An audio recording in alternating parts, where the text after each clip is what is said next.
warahmatullahi wabarakatuh. Kembali lagi dengan saya Elda Ajizatul Agustina, mahasiswa dari Program Pendidikan Agama Islam Institut Agama Islam Nahdlatul Ulama Kebumen.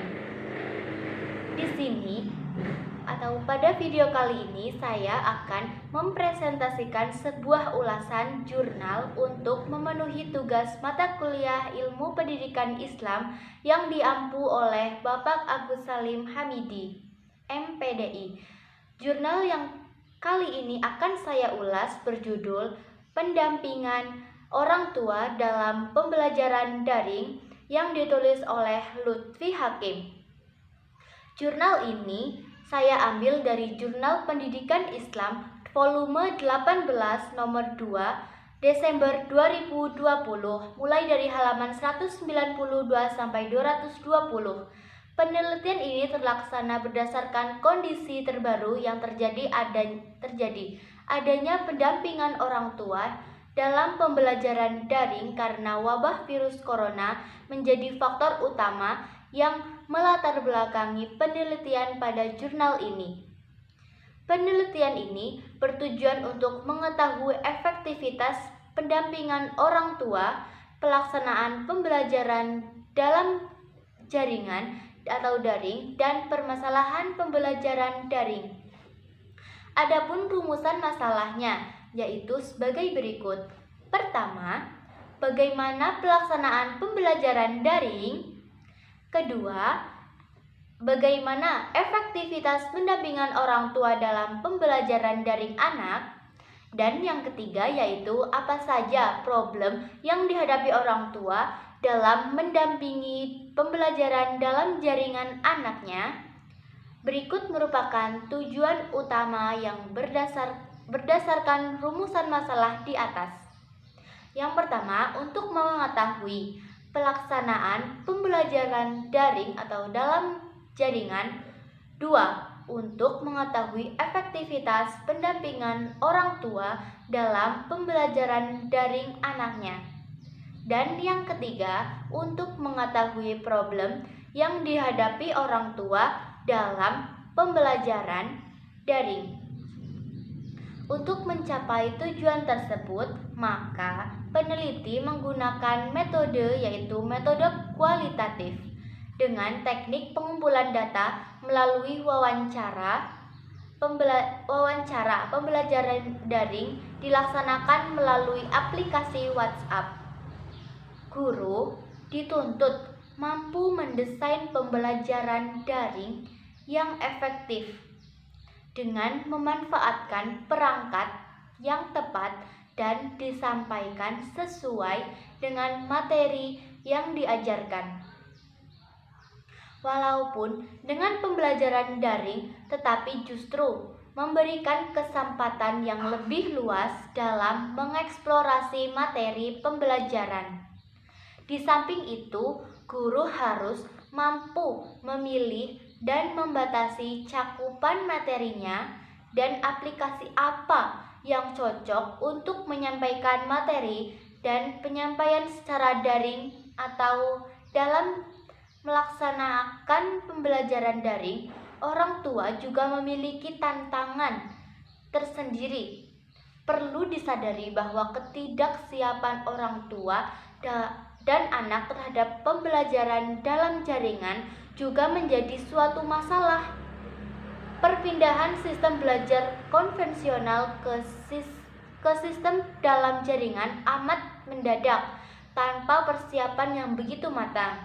Tetapi semua itu harus tetap dilaksanakan agar proses pembelajaran dapat berjalan lancar dan sekolah aktif seperti biasanya walaupun dengan daring. Sebagaimana mendidik anak yang merupakan tanggung jawab orang tua, maka kontak dengan sekolah anak dapat dikatakan sebagai bentuk kerjasama antara orang tua dengan sekolah, terutama bagi anak yang masih sekolah di jenjang sekolah dasar dan taman kanak-kanak. Peran seorang ibu sangatlah berpengaruh. Semenjak sekolah diliburkan karena adanya COVID-19 dan diganti dengan pembelajaran secara daring, hal tersebut merubah kebiasaan para ibu, terutama ibu yang biasanya menjadi ibu rumah tangga setiap harinya dari mulai pagi sampai siang biasanya berada di dapur, memasak, mencuci piring, mencuci baju, dan membersihkan rumah berubah menjadi lebih ekstra lagi. Mengapa? Dikarenakan pembelajaran daring membuat orang tua harus ikut serta mendampingi anaknya untuk melaksanakan pembelajaran secara daring. Untuk menjamin pelaksanaan dan keberlanjutan pembelajaran yang dilakukan secara daring ini, terdapat peraturan perundang-undangan yang berlaku. Selain itu, pemerintah juga telah menerbitkan panduan penyelenggaraan pembelajaran pada tahun ajaran dan tahun akademik baru di masa pandemi COVID-19 ini. Panduan penyelenggaraan pembelajaran pada tahun ajaran dan tahun akademik baru di masa pandemi COVID-19 ini disusun untuk mempersiapkan suatu pendidikan saat menjalani masa kebiasaan baru atau new normal. Sistem pembelajaran daring atau dalam jaringan ini merupakan sistem pembelajaran tanpa tatap muka secara langsung antara guru dan siswa, tetapi dilakukan melalui online yang menggunakan jaringan internet. Berdasarkan hasil penelitian di atas, dapat diambil kesimpulan yaitu sebagai berikut. Pertama, dibutuhkan pendampingan orang tua sebagai pengganti guru di rumah dan sekaligus teman untuk membantu dan mengerjakan tugas. Akibat pembelajaran daring ini, orang tua dituntut untuk menjadi pendamping bagi anak-anaknya di rumah selama pembelajaran daring ini berlaku. Tidak hanya itu, orang tua juga dituntut dapat menggantikan sosok seorang guru yang harus menjelaskan materi-materi pembelajaran.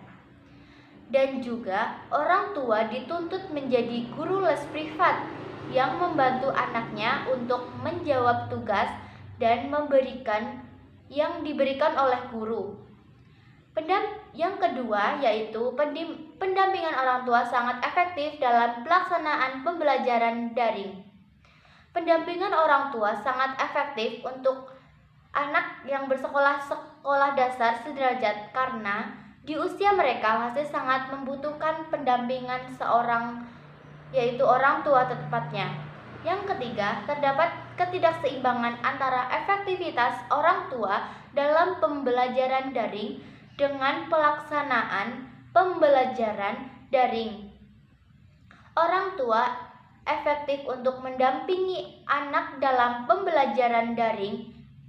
Efektivitas tersebut bukan karena pembelajaran daring yang efektif untuk orang tua, melainkan karena orang tua efektif sebagai sosok orang tua yang mampu mendampingi anak-anaknya dengan baik saat pembelajaran daring dilaksanakan.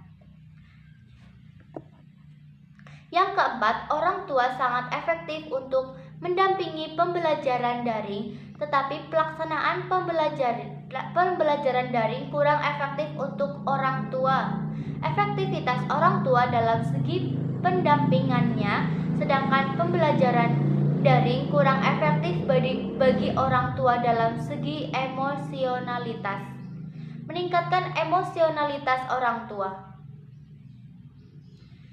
Kelebihan dari jurnal ini yaitu yang pertama, struktur artikel dari jurnal ini lengkap mulai dari abstrak sampai daftar pustaka.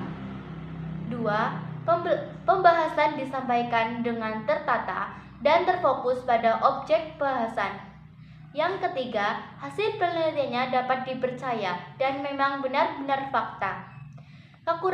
Kekurangannya, abstrak yang dituliskan pada artikel ini hanya ditulis menggunakan satu bahasa yaitu bahasa Indonesia dan penulisannya terlalu singkat. Sekian video yang dapat saya buat ini. Apabila ada kesalahan saya mohon maaf. Semoga video ini bermanfaat. Sekian, wassalamualaikum warahmatullahi wabarakatuh.